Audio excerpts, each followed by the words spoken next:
today that I want to touch on. Obviously it will be about a snail's diet, but first of all I've got a little something I want to open.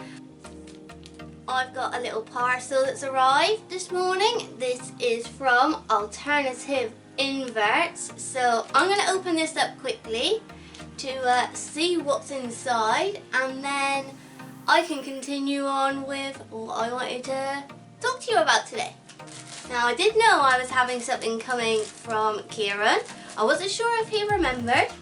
We had a little conversation one night after he had been on the Tarantula Tuber Saturday night takeaway, and I really wanted a bit of his merch. So we discussed it, and I didn't know if he had a few beverages or not, but we discussed it and he said, no worries, I'll sort you out and I'll get you something sent out in the post. So I'm assuming this is what it is.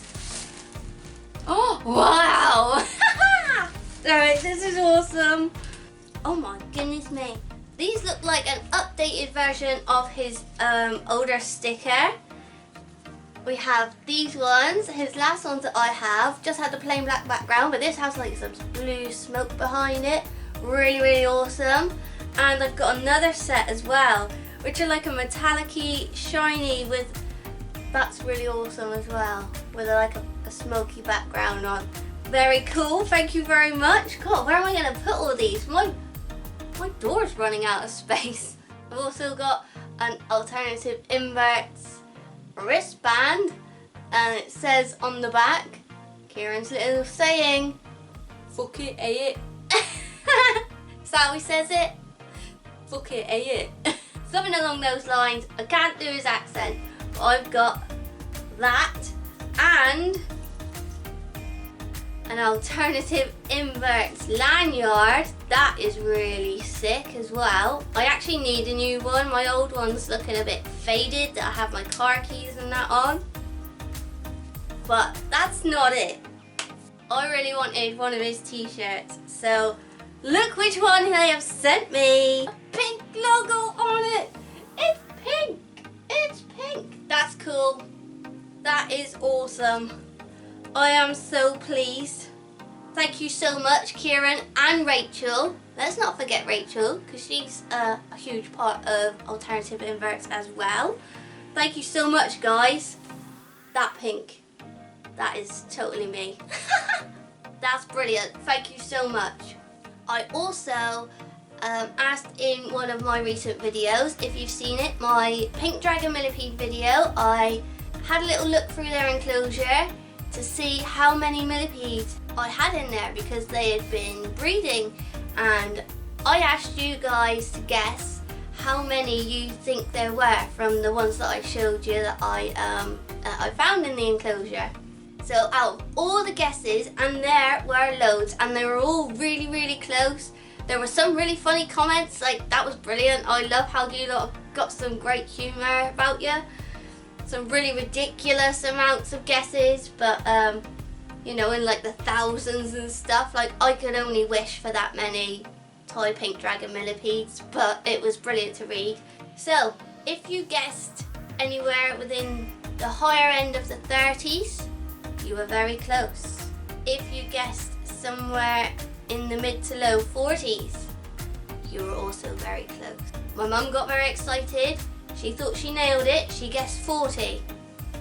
But the person who guessed just one away from the correct answer was the Deadly Tarantula Girl. She guessed 43 millipedes, and the correct answer was 42. So well done, Deadly Tarantula Girl. If you haven't seen Deadly Tarantula Girl's channel, please have a look. I found her like way into the beginning of me keeping tarantulas. She also deals with snakes and stuff. Really, really interesting channel. She's so good. Lovely, lovely woman. I'm sure you have subscribed to her, but if you haven't, I'm going to leave her link in the description so you can go and check her out, because she's fantastic. And the amount of subscribers she has, usually I don't feel like people who have that much of a following usually watch other channels that are that don't have quite as many subscribers, but she does comment on my videos quite a lot, so thank you so much. I see you pop up every now and then, and it's really lovely, so thank you very much. It really is appreciated, and I love your videos. But talking about Deadly Tarantula Girl, well done to you. Oh, by the way, if you would like some of my stickers, now that you got the closest to guessing how many millipedes I have, comment below. If you see this video, leave a comment and let me know where the best place to get hold of you is, and I could send you out some of my channel stickers if you like. Okay, so also on my last video, my last snail video, yes, I'm doing 2 in a row, Deadly Tarantula Girl also asked a question about why I crush the snail eggs and not hatch them all and move the baby snails onto new homes. I didn't think at the time that someone might not understand, so I thought I'd try and explain that the best I can before I follow on with the rest of the video. So sorry if this video takes a long time. So here are some reasons why I crushed the snail eggs instead of allowing them to hatch and maybe finding them new homes and such. So snails are prolific breeders, and the amount of eggs that you can potentially have, like I in my video had a very small amount of eggs, but the amount that you could have is very high. The amount of healthy snails in each clutch of eggs only sits at around 5 to 10%. This means that the majority of them would be runts. These are usually smaller, weaker snails that usually end up with health issues and much shorter lifespans as well. The health issues can lead to things like mantle collapse and deep retraction syndrome. In the wild, nature would run its course, and obviously the smaller, weaker snails would either perish, they would pass away naturally and not survive, or they would be eaten by predators. So obviously, to find that top 10 to 5% of the strongest snails from a clutch of eggs, you would have to act like Mother Nature.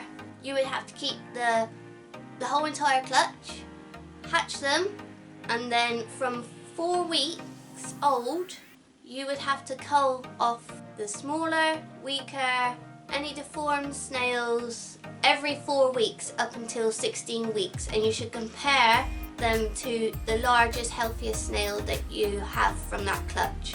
And finding the weaker snails at 16 weeks old, when the snails will have grown quite a bit, they actually do look like proper little snails. They're really cute, and having them for that amount of time and then having to cull any off would be heartbreaking. It's difficult enough to do it with eggs before they've even formed into a snail, so I would find that really hard to do. It's not something that I would enjoy whatsoever. Also, hatchlings that have came from a single snail, because they can reproduce on their own, or from snails with poor genetics, or even siblings like my snails are, you will find that any babies produced from them will be of poorer health anyway, and this has happened in the hobby. Snails have been grown up as runts and bred with other snails that could possibly be runts, and this has had quite a detrimental effect on snails as a whole, especially the species of Fulica that my snails are. You tend to find that nowadays they won't grow to their full potential. They won't be as large, they won't be as healthy, and they won't live as long as what they once would have because of poor breeding and poor genetics, basically. And making sure that everything is done correctly to get the best snails possible out of each clutch would be very time consuming. It would be a massive job to do. There are snail breeders who do produce the best snails possible, and I should think that they dedicate a lot of their time and effort into doing that. So I'd rather leave that to those guys, and in the meantime I will continue to look for eggs, turn the soil and crush them when I need to, just so that I can let the people who do what they do best get the best snails for us lot to look after in the hobby. Perfect fit, guys. How cool is this? That fits perfectly. So I am off to the shops. I'm going to get the snails, some of their shopping that I need to get, and I shall be back to show you some bits of a snail's diet so you can see what they eat and what they need. See you in a bit. God, blimey. Let's empty out my shopping bag.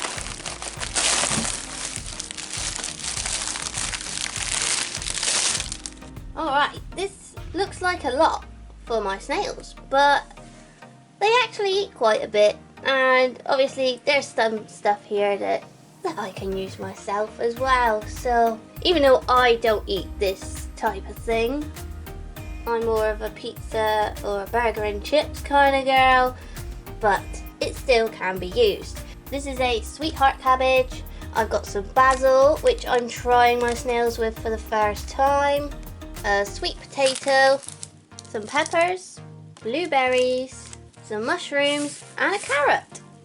It's best to give your snails leafy greens and root vegetables. They'll get the best nutrition out of those. Fruit I give as a treat every so often, and peppers and fruit sometimes tend to go a little bit nasty. They go disgusting a little bit quicker than the rest of the food normally. So I give them small amounts of them. My snails absolutely love peppers, by the way. I think it's one of their favourites.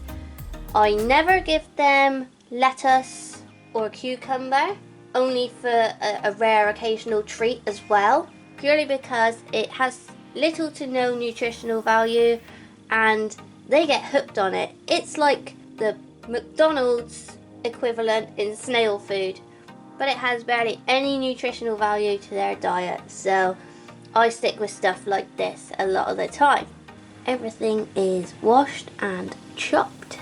Washed just to make sure there's no pesticides or no nasties on there, and I think the snails are gonna love it.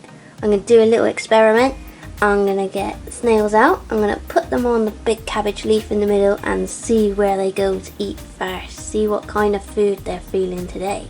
We've got carrots here, blueberries, the basil, red peppers, sweet potato, green peppers, mushrooms, yellow peppers, and the cabbage leaf in the middle. So let's get the snails out.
These are just 4 of my 8 snails.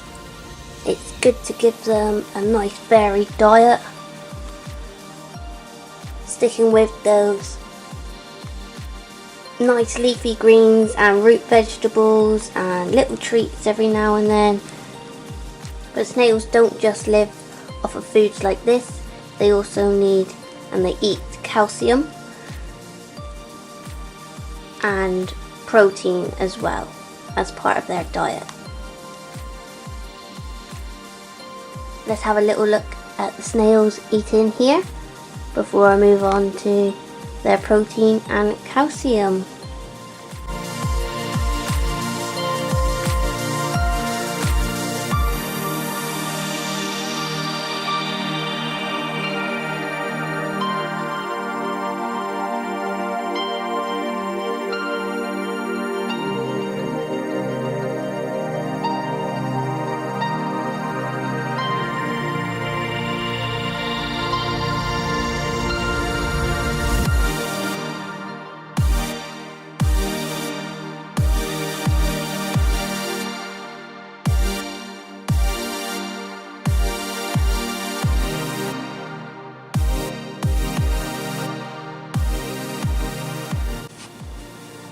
Look what this plonker's done.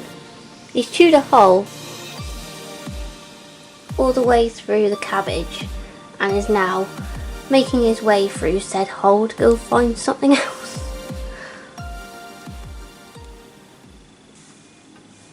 So as well as a varied diet of vegetables and fruit and stuff, snails need protein. You can get protein mixes like these. This one is dandelion and bee pollen. And this one is strawberry and banana. And it's just like a powdery mix that you can buy from some sellers online. I get mine from Fix's Snail Mixes. And you basically just mix this with a bit of water in a flat dish. So if you have some small snails or only a couple of snails, you could use something like this. This is a silicone cupcake case with the edges trimmed down to make a shallow dish, and you can pop it in there and they can feed from it. Or if you have more snails or bigger snails like I do, I use a big one, plant pot dish like this one here. I feed it once a week.